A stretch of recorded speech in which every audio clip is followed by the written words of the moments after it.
L'émission qui suit a été réalisée par les membres de la communauté avec l'aide de Télé Cogeco.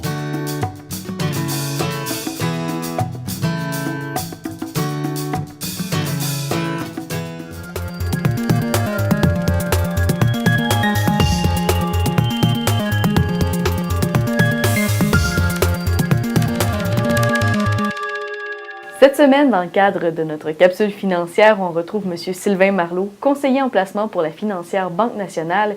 Et aujourd'hui, on se demande combien ça coûte un divorce. Bonjour, M. Marleau. Bonjour Karine et bonjour à tous, encore une fois.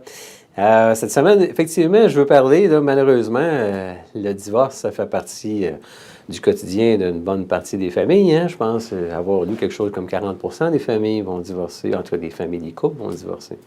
Alors, combien ça coûte réorganiser nos amours? Écoutez, ça peut coûter aussi peu que 2 000 à 3 000 $, ce qui n'est pas beaucoup pour se réorganiser. Si tout le monde s'entend, puis après ça, on refait la vie chacun de notre côté. Mais moi, j'analyse toujours ça dans sa globalité, là, puis en réalité, ça coûte plus que ça. C'est sûr qu'en partant, on veut se divorcer, il faut consulter un avocat. Ça va coûter entre 150 et 500 pièces $, tout dépendant du professionnel que vous prenez. Il y a des frais d'expert, hein, si la chicane apprend, puis vous avez besoin des consultations auprès des psychologues pour les enfants, etc., bien, les dollars vont sortir. Il y a des frais légaux, là, le thème juridique, les frais d'huissier, les frais de notaire là, qui s'accumulent. Puis, je pense que le frais qui peut être le plus cher, on peut l'appeler le frais de la chicane, hein, parce que, bon, selon un avocat qui a été consulté par notre site web Je comprends, qui parle de la question, les procédures les moins coûteuses d'un divorce vont coûter entre 1500 et 2000 $ en moyenne. Mais ça, c'est deux personnes qui arrivent ensemble, puis bon, on ne s'aime plus, puis on ne chicane pas, puis on sépare ça, puis c'est tout à fait les affaires se font tout à fait dans l'ordre, OK? C'est assez rare.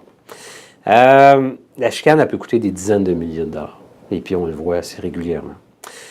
Il faut faire attention au niveau de l'impôt, hein, la rupture et le niveau de l'impôt. Les professionnels, ça coûte aussi un peu d'argent.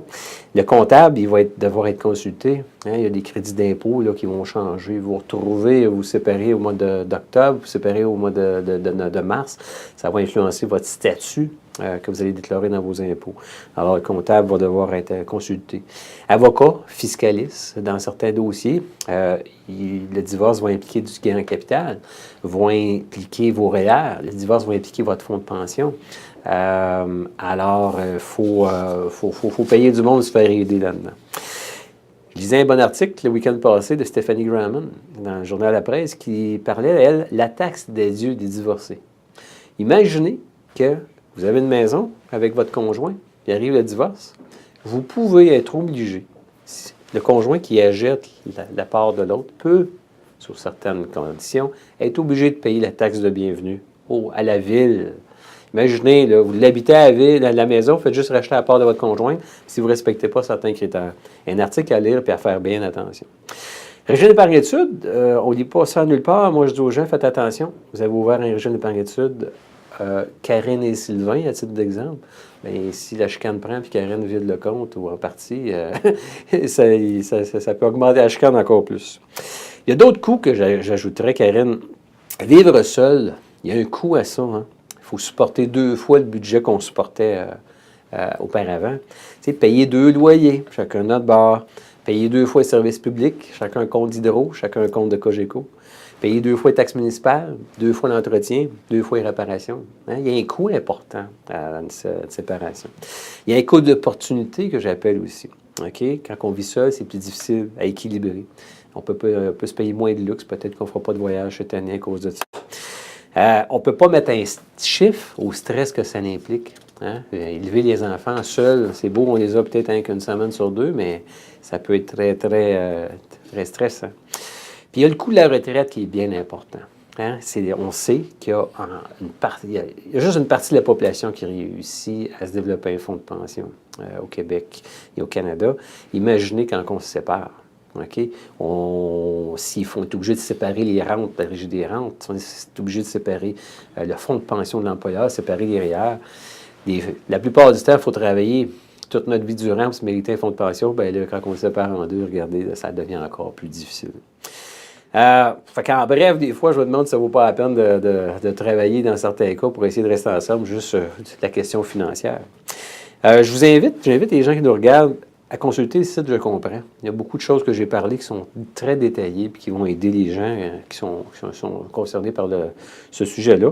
Puis je souhaite à tout le monde qui nous regarde d'avoir trouvé de bons conjoints pour rester ensemble parce que la vie financière à deux, c'est bien plus facile que la vie financière tout seul. Bien, merci beaucoup, M. Marleau.